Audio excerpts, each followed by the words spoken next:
আচ্ছা, দ্বিতীয় ছেলে এসেছে রিজওয়ান সিদ্দিক, বাবার নাম সোহরাব আলী। এটা হলো বেলডাঙ্গা জলিল ইসলাম দারুল হুদা মাদ্রাসা। ওনার হাতে ইনাম তুলে দিবেন আমার হাবিবুর রহমান সাহেব।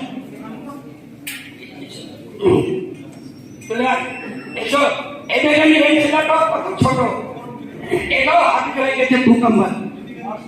আচ্ছা, এটা দ্বিতীয় ছেলে হলো জুবাইর শেখ, বাবার নাম জমির উদ্দিন শেখ। এটাও বেলডাঙ্গা জলিল ইসলাম দারুল হুদা মাদ্রাসা। হযরত মৌলানা ভাই সাহেব আমার পর কাকে উনি দিবেন। এই দেখেন তো বাড়িতে ডুমকল না রে, ডুমকল তোমার আপনার মৌলানা নাম স্যার জানো?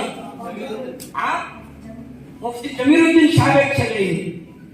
চলো ইমন ভাই। আচ্ছা, তারপরে দ্বিতীয় হলো শামসুল ইসলাম। এই ছেলেটা হলো ইসলামিয়া দারুল হুদা চক সাতপাড়িয়া ডুমকল।